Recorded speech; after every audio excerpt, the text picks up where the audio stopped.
Hey guys, can you imagine if you worked super hard all day, say at a restaurant, you were just a waiter or a waitress, and you didn't make any salary, you only made tips.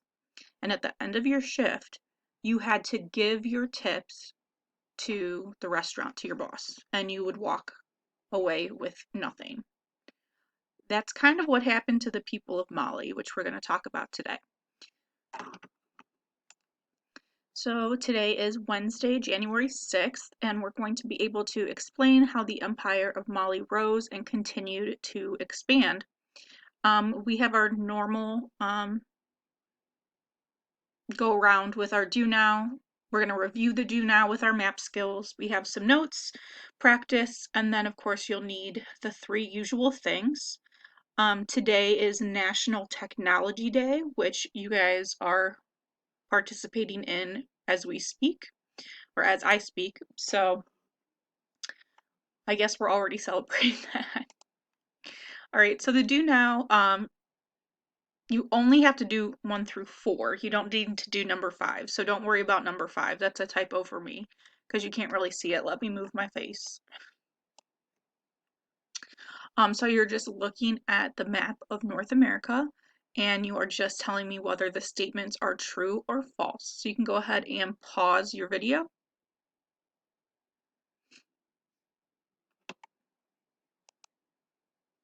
All right, so number 1, most of North America has very heavy rainfall. I'm going to go to my key where it says yearly rainfall. I know it's kind of shiny right there, but that's what it is. And I try to find where it says very heavy, which just happens to be the first one. So that's that dark green color. So I'm going to go to and find North America on my map. And do I see a lot of green or dark green right here in North America? Is there a lot of dark green? Not really. So we're going to go ahead and make number 1 false. Number 2, most of South America has very light rainfall. So we're going to find South America. We're going to go back to our key. Let's see, very light. So very light is that tan color. I'm going to go back to South America. There is some right here, but a majority is like that dark green or the like beige color. That's light to heavy and very heavy rain. So number 2, we're going to put false as well. Number 3, many areas along the equator have very heavy rainfall. So we have to go back to our key and remind ourselves what color very heavy is. It's that dark green. Find the equator on the map. And is there a lot, is there a lot of dark green in that area? Yes. Okay, so that statement is true. And then number 4, the northernmost part of North America has very light rainfall. So when we're talking about the northernmost, we're going to use our compass rose. And we know north is at the top. So we're going to go to the very top of North America. And it says it has very light rainfall. So I'm going to go, and it's dark brown up here. So I'm going to go to my key and see that dark brown means very light. So that means that statement is true as well.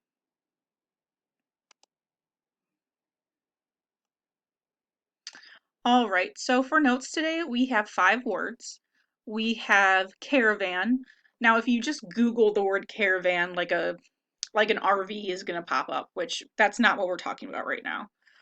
This is just when a large group traveled together, and in this, and well, travels because they still do it today, but in this case, it was on camels. The camels would carry the salt, which you'll see in a couple minutes. And then I do have a video that you can click on. It's just like a minute or maybe 2 minutes max of a guy following some people on a caravan recently through the desert. And you probably want to put the captions on for that quick video because he does have a pretty heavy British accent. So he's a little, if you're not familiar with that, it's a little bit hard to understand. So I recommend putting the captions on.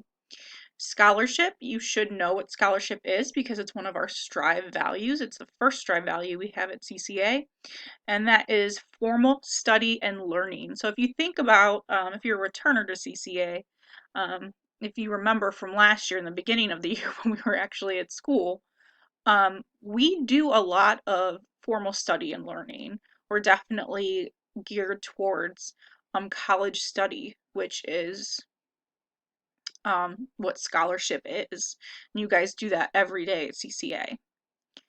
Conduct, this is just the way one acts. So like a lot of times you hear like places have a code of conduct, which means these are the things, we basically the expectations. Okay, so at CCA the expectations are you wear a belt. That's part of the dress code of conduct, kind of a thing.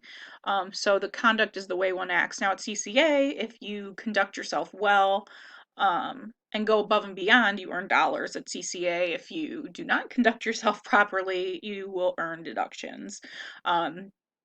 So that kind of fits in with our daily life today. Commercial, I'm not talking about the commercials you watch on TV every day. What commercial is it has to do with trade and business. So if you go down the street, and sometimes you'll see buildings that say, like, have a phone number and then say for lease. Sometimes it'll say commercial only, and that means you can only have a business there. You can only have a business. You can't you can't live there. It can't be a residence. So that's what they mean by commercial. And then legacy is just an influence from the past. So you can pause and get the rest of those down if you need to. So we're going to look at the chart here. And I want you to pause your video and I want you to look at the chart and I want to know what is a similarity between Ghana and Mali and a difference between Ghana and Mali. So go ahead and pause.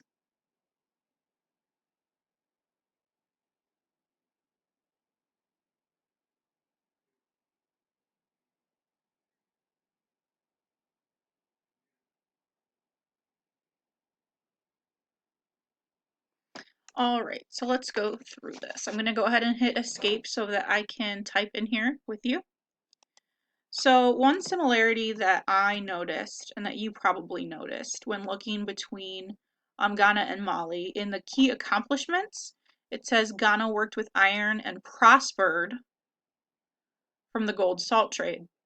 And then in Mali, it talks about the Code of Laws in Timbuktu, the Center of Islamic Scholarship, but it also said it prospered from trade. So a similarity between Ghana and Mali. Remember, we are writing incomplete sentences. Between Ghana and Mali is that they both prospered. What does prospered mean? Use context clues. Think it expanded the empire to 50 million people and prospered from trade. Prosper basically means grew from trade. And a difference between them,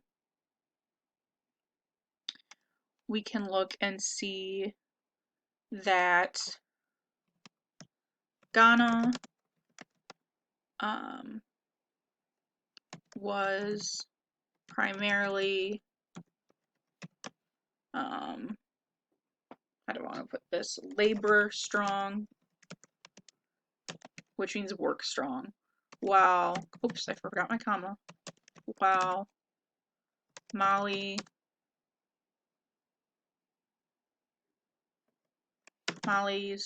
strength was in scholarship and education. So you can go ahead and get that down or fix it if you need to, or if you have something different but it's definitely supported by the chart, you can leave it. Remember, just like your reading lessons from this week, you can, there's no wrong answer, but you just have to be able to back it up. Can't back it up, it's no good. So as long as you have something that can be backed up by the chart, you don't need to delete and change it. You're fine.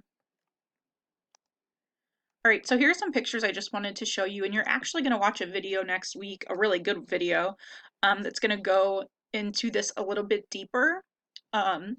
So this is the region that was Mali at this time, and you can see that Niger River flowing right through it, and their major cities that you'll read about today and tomorrow. This is actually a person mining for gold. They actually go underground in these little holes and just dig into the dirt into a bowl. They bring it back up, and then let me move my head. Um, and they put it through water. So you can see these women are sifting through the dirt to find gold in that dirt. And then, believe it or not, you see your table salt every day, and salt's ground down into these little granules. But this is salt. Salt is carved out into these huge slabs. This huge slab of the mineral, and they're carried by camels. So you look at salt and it's so tiny, and this it's really comes from this, which is super interesting. All right, so let's go ahead and get started. We are going to talk about the rise of Mali and then the triumph of Sunjata, and then you will be set free on your own. Oops, there we go. All right. After Ghana fell, the small kingdoms it once ruled competed for power. In 1203, a ruler named Sumanguru took over what was left of the old empire. He ruled over many small kingdoms that had been under the control of Ghana. One of these was the home of the Malinke people.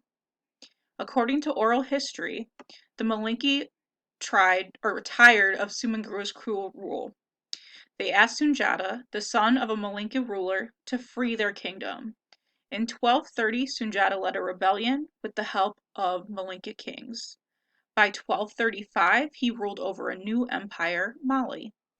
It took over the former territory of Ghana and added more. Sunjata became Mali's national hero and remains honored by the Malinke. So I would like you to, once I read these, pause your video and answer these questions, and then we'll come back and go over it. So why did Malinke people hope Sunjata, rather than someone else, would free their kingdom? And what does the pictures of Sunjata tell us about him? So you want to look at both pictures so you can see the picture of Sunjata here, and then you have a painting of Sunjata here on his horse. So go ahead and pause the video.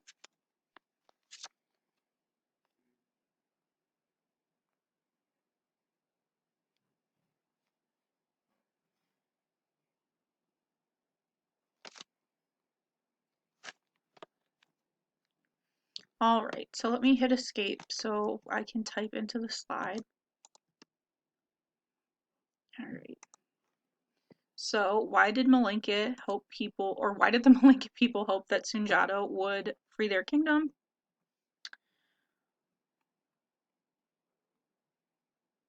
So if you look in this paragraph here, it says they asked Sunjata, the son of a Malinke ruler, to free their kingdom. So think about this. In the United States, typically, well, first off, you have to be American to be president of the United States. But most people would prefer um,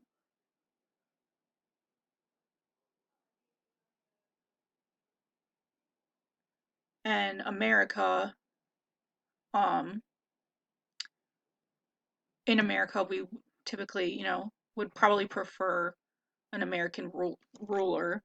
Um, and then, we wouldn't want necessarily someone from Russia in charge of the United States. Like, that doesn't make sense. They do things way differently than us. So why, we should have someone that knows kind of like our background and what we're doing. So Sunjata was from the Malinke royal family.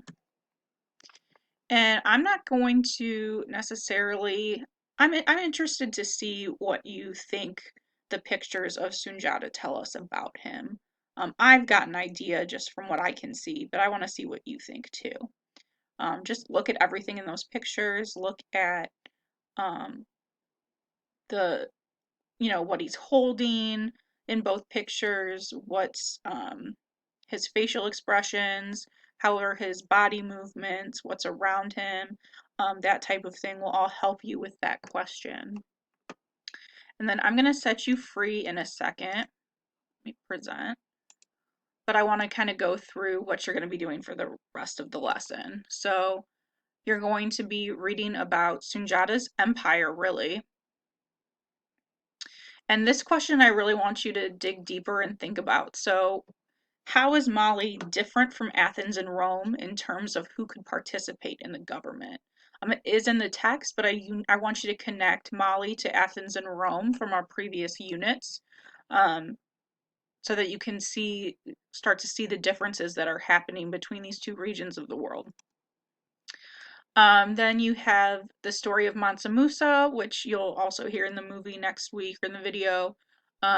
Most people that live in this region today are not a fan of Mansa Musa. Some people won't even say his name, for the things that he did during his reign as emperor. And then you have some more about Mansa Musa, because even though he did do something that they didn't like, and I'm not telling you what it is, he did do some pretty great things as well for West Africa. And then you will be done. Remember, do not forget to submit your lesson and make sure you fill in the attendance form, and make sure you finish the rest of your work before you submit it. Because remember, these daily lessons are for a grade, so you want to make sure that you are completing them. And then tomorrow we will start our last West African Empire, because Friday we have a review and a quiz. So go ahead and get to work, and I will see you tomorrow.